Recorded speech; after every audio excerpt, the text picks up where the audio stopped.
Meskipun gelar perkara khusus telah rampung dilakukan, namun pihak Roy Suryo CS masih tetap pada keyakinan bahwa ijazah yang ditunjukkan penyidik bukanlah ijazah asli. Lalu apa saja poin-poin yang menandakan ijazah itu tidak asli? Untuk membahasnya, kita akan berbincang dengan Firmanto Laksana, pengacara pihak Joko Widodo, dan juga nanti akan segera bergabung Abdul Ghafur Sangaji selaku pengacara dari Roy Suryo. Bung Firman, apa kabar? Baik, selamat malam. Malam. Terima kasih sudah hadir. Kalau tadi Bung Roy bilang bahwa tetap itu ijazahnya tidak asli, sudah dilihat tapi dianggapnya itu di print ulang. Iya. Gimana? Ya jadi memang kan sudah kita prediksi. Jadi mungkin beberapa bulan lalu saya sudah sampaikan bagaimana kalau ijazah itu ditunjukkan. Berhenti nggak? Pada saat itu mereka menyampaikan akan berhenti. Oke. Ya berhenti gitu kan. Kemudian ya kemarin ada gelar khusus. Gelar perkara khusus. Kemudian dalam gelar perkara khusus semua tersangka mengajukan untuk melihat ijazah tersebut. Pimpinan gelar memberikan persetujuan untuk memperlihatkannya. Dan saya melihat hampir semua peserta puas termasuk para tersangka. Kalau kita pelajari, kita lihat di media ada beberapa pihak dan kuasa hukum yang menyampaikan bahwa memang sudah melihat dan itu asli. Nah, bagaimana dengan yang Roy Suryo CS, ya kan gitu. Barusan kita lihat ada hobi baru. Apa tuh hobi baru? Saya foto katanya. Saya tahu foto segala macam. Sama seperti kayak mobil. Dia juga kolektor mobil. Ada teman saya punya mobil VW Kodok tahun tua gitu ya kira-kira ya. Yang benar-benar kayak baru. So kalau Pak Jokowi bisa menjaga ijazahnya dengan baik kan nggak ada masalah. Tapi yang penting di sini adalah yang saya sampaikan adalah bahwa sesungguhnya ini suatu hal yang sangat baik. Apa yang terjadi kemarin itu tentu mempermudah proses penyidikan. Dan kami memberikan dukungan kepada semua pihak termasuk kepada Polda Metro Jaya karena kemarin sudah diperlihatkan kan. Dan tentu kalau masih mau berdebat terus ya memang kita harus lakukan pemeriksaan di pengadilan. Jadi kalau tadi Bung Roy bilang bahwa itu ijazahnya tidak asli dari sisi foto dan sebagainya, Anda menganggap ya itu harusnya dibuktikan di pengadilan saja? Ya pasti akan disampaikan terus seperti itu. Karena yang sudah-sudah mereka menyampaikan tuduhan palsu itu kan dugaan fitnah dan pencemaran nama baik seperti itu ya. Tapi belum punya bukti. Hari ini disebutin lagi. Kelihatannya begini, kelihatannya begitu. Jadi semua akan dia jadikan bahan seperti itu. Jadi menurut saya yang paling tepat kita berikan dukungan kepada kepolisian Polda Metro Jaya sehingga ini bisa masuk ke dalam tahap berikutnya, dilimpahkan ke pengadilan, kemudian lakukan pemeriksaan dan silakan kalau memang beliau-beliau ini Roy Suryo CS ingin melakukan apakah ada tambahan ahli kah, apakah akan melakukan apa atas seizin daripada hakim nanti ya silakan. Dan disitulah nanti akan ditentukan. Kan seperti itu. Dan kita kita memiliki hukum positif, apa yang menjadi putusan dari hakim itu yang benar, kira-kira seperti itu. Oke, nah pihak-pihak yang dianggap cukup untuk ijazah ini sudah ditunjukkan, itu siapa saja dalam perkara kemarin? Kemarin saya ada lihat itu pengacaranya Pak Egy ya, saya lihat ada di media kemarin. Kemudian beberapa lain saya nggak terlalu copy siapa gitu ya, tapi saya lihat menyampaikan sudah melihat ijazah berterima kasih dan sebagainya. Ya, saya juga di dalam pun mereka juga sebenarnya sudah diberikan sangat puas untuk memeriksa, melihat, memeriksa segala sesuatunya kan gitu kan. Dan tentu kesempatan yang diberikan itu menurut saya merupakan suatu puncak. Karena mereka kan selalu ingin melihat gitu ya. Dan kemarin pimpinan gelar memberikan kesempatan untuk dapat melihat. Dan saya pikir itu sudah merupakan suatu hal yang terbaik sehingga proses ini akan lebih cepat. Oke. Nah, Bung Sangaji sudah bergabung. Terima kasih sudah hadir. Terima kasih Bang Firman. Terima kasih sudah hadir nih. Tadi sudah dibahas. Kalau misalnya tadi Bung Firman bilang kan sudah ditunjukkan ijazahnya di gelar perkara khusus, tapi Bung Roy bilang bahwa itu ijazahnya tetap tidak asli. Kenapa sih? Yang ditunjukkan kemarin itu kan barang bukti yang selama ini dipertanyakan ya, dan kami tentu mengapresiasi langkah yang dilakukan oleh Polda Metro Jaya lebih progresif dibandingkan dengan pada saat gelar perkara khusus di Baris Krim Polri ya. Dan yang ditunjukkan kemarin itu kan adalah barang bukti yang belum ada nilai pembuktiannya. Karena saya juga salah satu anggota kuasa hukum ya, yang ada juga sama Bang Firman juga. Saya maju ke depan dan di menit-menit terakhir yang menegangkan itu seperti sinetron ya Bang ya. Itu melalui perdebatan yang sengit itu. Kami berdebat sengit dengan... Kenapa debat apa lagi waktu kemarin? Ya artinya berdebat dari sisi dasar hukum. Boleh nggak sih ijazah ini dibuka? Boleh nggak sih barang bukti ini walaupun sudah disegel oleh Polda Metro Jaya? Dibuka boleh lagi. Dibuka. Dan kami Segelnya menolak. harus di... Oh menolak waktu itu Bang Firman. Segelnya dibongkar.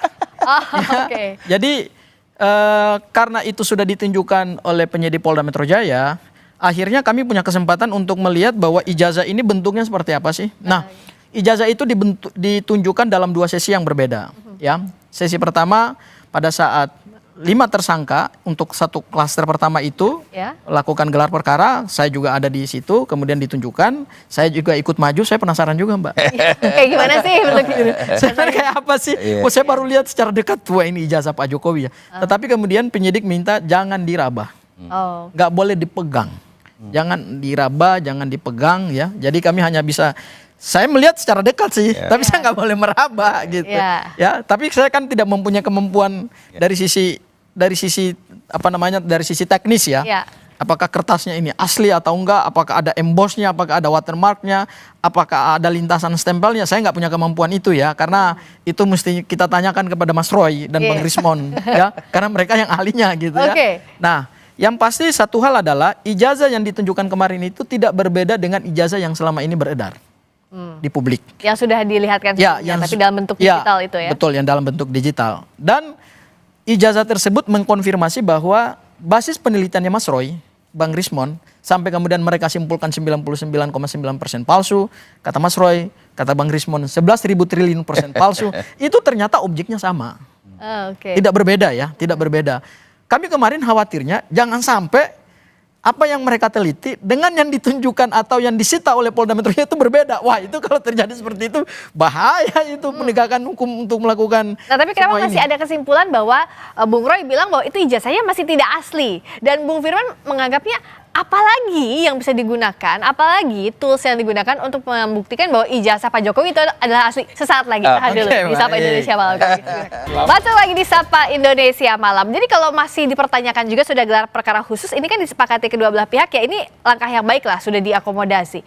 Terus sebenarnya kalau menurut Bung Firman itu apa sih yang masih jadi masalah dari pihaknya Bung Roy? Iya sampai kemarin?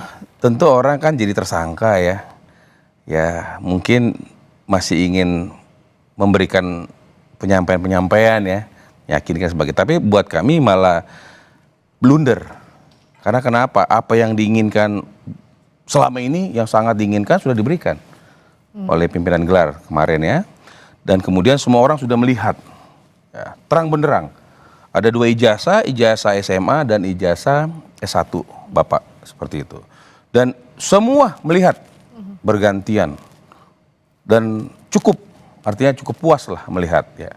Masalah yang disampaikan sebagai itu kan ya subjektif ya. Makanya saya bilang tadi, oleh karena itu ya kami mendorong supaya Polda Metro Jaya yang hal ini sudah sangat akuntabel dan sudah sangat diapresiasi untuk mempercepat proses ini. Sehingga nanti pemeriksaan lebih lanjut P21 dan limpah di pengadilan dilakukan pemeriksaan supaya selesai. Jadi tidak ada lagi hal-hal yang menjadi ada kepastian hukum. Baik. Saya rasa itu. Kalau Pak Jokowi juga terakhir bilang bahwa lebih ingin ini dibawa ke pengadilan. Ranah hukum aja lah persoalan ini diselesaikannya. Jadi Bung Sangaji kalau gelar perkara khusus udah siap dibawa sampai ke pengadilan? Karena ini udah tahapannya dalam sistem peradilan pidana kan ini udah dimulai ya. Jadi saya sepakat dengan Bang Firman bahwa karena ini sudah masuk dalam ranah penegakan hukum pidana, penetapan tersangka ini kan adalah satu awal dari satu sistem peradilan pidana yang masih panjang. Ya, jadi jangan kita bayangkan bahwa dengan digelar perkara khusus kemarin lantas semua persoalan hukum ini selesai, belum. Gelar perkara khusus kemarin sebenarnya tidak menjawab apa yang selama ini menjadi hasil penelitiannya Mas Roy, Bang Rismon dan Dr. Tika. Apa yang masih belum terjawab? Artinya belum terjawab itu 2 hal. Yang pertama adalah proses pembuktian terhadap ijazah ini memang belum dilakukan. Asli atau palsu itu bukan terjawab kemarin di ranah forum gelar perkara khusus. Sama yang kedua, ijazah Pak Joko Widodo ini kan disebut kemarin identik. Nah, saya kemarin juga men-challenge Polda Metro Jaya juga pada saat Bang Firman juga hadir. Oh, di forum itu juga Yes, di-challenge? Saya mempertanyakan terkait dengan penggunaan laboratorium forensik yang diatur dalam Perkapolri nomor 10 tahun 2009 dan terkait dengan uji laboratorium forensik terhadap dokumen yang diduga palsu. Nah, berdasarkan ketentuan pasal 79, 80, 81 dan 82 itu untuk menentukan suatu dokumen itu palsu atau asli, maka kuncinya sebetulnya bukan pada dokumen itu, kuncinya adalah pada dokumen pembanding. Ya, nah kemarin itu saya challenge juga kepada Polda Metro Jaya. Sebetulnya ada dua hal. Yang pertama adalah ijazah pembanding ini ijazahnya siapa? Ya, apakah si A, si B, si C, si D, kita kan nggak tahu. Kemudian yang kedua, ijazahnya ini didapatkan dengan cara apa? Ijazah pembanding ya. Apakah didapatkan tanpa melalui prosedur hukum acara? Kemudian apakah sudah ada keabsahannya gitu ya? Apakah sudah dilakukan autentikasi juga tidak terhadap ijazah pembanding? Ya, karena kenapa? Ijazah pembanding itu kunci untuk menentukan ini palsu atau asli. Karena tidak mungkin kita hanya melihat menerawang satu dokumen yang diduga palsu itu hanya dengan melihat dokumen itu saja. Kita harus menyandarkannya pada dokumen pembanding gitu. Nah, kemarin Polda Metro Jaya tidak memberikan kesempatan kepada kami untuk mengakses 13 ijazah dokumen pembanding gitu. Dan kemarin juga belum ada penjelasan yang komprehensif dari penyidik terkait dengan 13 dokumen pembanding. Karena 13 dokumen pembanding itu oleh penyidik Polda Metro Jaya masih disegel. Dan semua barang bukti itu memang kemarin kami lihat dibawa dalam satu rak yang bisa didorong gitu ya. Dan itu mereka hanya bisa menunjukkan bahwa ada 13 ijazah dokumen pembanding yang sudah diuji di laboratorium forensik, hasilnya identik. Nah, identik ini kan masih tanda tanya, ya belum titik itu. Kalau titik berarti pembuktian selesai. Saya tanyakan dulu ke Bung Firman tadi, tidak ditunjukkan ijazah pembandingnya untuk menguji apakah betul identik atau asli lah. Iya, tentu makanya tadi saya bilang kan bahwa ini sebenarnya sudah ranah pengadilan. Pemeriksaan itu kan di sana, gitu kan. Kalau kemarin ditunjukkan, apakah setuju 13 orang itu ditunjukkan? Kalau kami kan memang kuasa hukumnya Bapak. Kami tidak setuju, kami serahkan kepada pimpinan gelar seperti itu kan. Nah, yang paling penting di sini adalah kalaupun nanti dilakukan pemeriksaan dan sebagainya yang sudah dilakukan pemeriksaan, nanti disampaikan dalam pengadilan, itu kan masih sebagian petunjuk. Yang paling penting sebenarnya dari UGM. UGM benar nggak Bapak ini adalah alumni. Nah, kita sudah lihat berkali-kali. Rektor juga sudah berkali-kali menyatakan bahwa Bapak adalah alumni Fakultas Kehutanan UGM. Lulus semua mengikuti Tridharma Perguruan Tinggi dan lulus di tahun 85 itu dan memegang gelar yang sah dan ijazahnya sah. Jadi saya pikir kalau itu sudah disampaikan, itu proses autentifikasinya. Masalah nanti diperiksa dan sebagainya, identitas itu masih sebagian. Tetapi yang paling penting gongnya adalah UGM sebagai pihak yang mengeluarkan ijazah, pihak yang memberikan pendidikan kepada Bapak, itu memverifikasi enggak? Sudah diverifikasi. Artinya sebenarnya sudah selesai. Maka kemarin kami sampaikan, kami mengapresiasi dan merupakan suatu highlight yang perlu kita tunjukkan bahwa sekarang ini ya mohon Polda Metro Jaya percepat lagi. Supaya apa? Supaya dibuktikan tadi yang ingin dibuktikan. Dicek lagi, nanti dipanggil lagi. Siapapun lah yang mau dipanggil, Pak Kasmujo kah yang dipanggil, atau siapakah yang katanya Pak Dumatno kah, atau siapapun lah. Saya pikir ini bukan ranah kami, biar itu Nah, kalau memang nanti di persidangan dipersilakan dibuka, lebih cakep lagi. Nah, jadi biar agar pembuktiannya lebih komprehensif juga nanti ranahnya di pengadilan. Gitu loh. Tapi kalau misalnya tadi sudah mengamini apa yang UGM katakan, nggak akan sampai dikitis, nggak akan sampai di sini karena pasti udah selesai kasusnya. Tapi kan ini sekarang lanjut kasusnya. Sebenarnya kalau dari pihaknya Bung Roy CS itu apa sih yang disiapkan untuk nanti pada saat pembuktian di pengadilan? Ya, sebenarnya begini ya, tuduhannya kan adalah ijazahnya palsu. Oh sorry, bukan tuduhan, tapi hasil penelitiannya adalah ijazahnya palsu. Karena hasil penelitian ijazah palsu, maka dianggap itu tuduhan. Direkonstruksikan dalam pasal 310, 311, itu kan adalah pencemaran nama baik dan fitnah. Ya, itu delik pokoknya tuh. Itu kalau kita menggunakan rumus kualifikasi delik, itulah delik pokoknya di situ. Nah, karena ini ijazahnya diragukan, sebenarnya kuncinya ini adalah pada ijazah fisiknya. Jadi kalaupun ada pernyataan dari UGM, saya pikir sebetulnya selama ini pernyataan UGM itu tidak pernah memberikan kejelasan terhadap ijazah. Apa yang belum jelas dari UGM? Ya, UGM hanya menyatakan bahwa Pak Joko Widodo adalah alumni UGM. Tetapi terkait dengan ijazah yang beliau pegang, itu UGM menyatakan kami tidak bertanggung jawab terhadap penggunaan ijazah tersebut. Artinya, ijazah tersebut dengan proses akademik bisa jadi dua hal yang berbeda. Kenapa? Karena kalau kita masuk kepada pasal 263 ayat 1 terkait dengan adanya dugaan tindak pidana pemalsuan dokumen, maka pemalsuan dokumen berdasarkan unsur pasal 263 ayat 1 itu kan adalah memalsukan atau membuat palsu suatu dokumen. Jadi ada dokumen asli, kemudian dibuat palsunya, ya, kemudian yang palsunya ini kemudian ditindak gitu. Bisa saja seseorang itu pernah mengikuti kuliah, tetapi dokumen berupa ijazah yang dia pegang itu bisa juga palsu. Artinya apa? Dia palsukan dari yang asli. Misalnya contoh, awalnya dikatakan bahwa Pak Joko Widodo kemungkinan ijazahnya hilang. Kalau kemudian ijazahnya hilang dibuat yang baru, ya tetap kena pasal 263 ayat 1, palsu juga.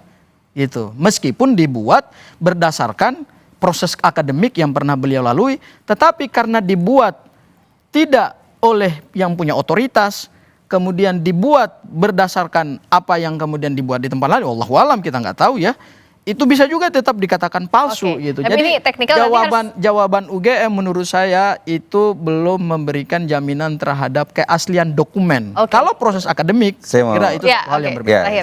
Saya mau membuat ini clear aja. Mereka kan juga mengajukan juga di Mabes Polri kan terkait yang disampaikan tadi, dan itu sudah selesai, ya. Tidak ada pemalsuan dan apapun tidak ada. Yang sekarang berlanjut adalah di Polda Metro Jaya. Laporan atas pencemaran nama baik kan dan gitu fitnah. Kan? Sehingga apa yang ingin kita tekankan bahwa mari kita legowo lah. Kan gitu kan. Tadi ditanya apa yang harus dipersiapkan. Ya dia harus persiapkan pembelaan. Baik. Dan sehingga kenapa? Ya tadi 310, 311, 312-nya juga mengatakan pasal 312 KUHP juga mengatakan harus dibawa ke pengadilan. Sehingga menurut saya sudah deh. Kita fokus aja, kan sudah puas dilihat kemarin kan. Kalau masih kurang segala silahkan aja, nggak apa-apa. Tapi kami menghimbau, karena tentu kalau orang terus melakukan pengulangan-pengulangan kan ada pasal yang akan membuat mereka harus ditahan. Tapi itu kembali lagi adalah kewenangan daripada penyidik.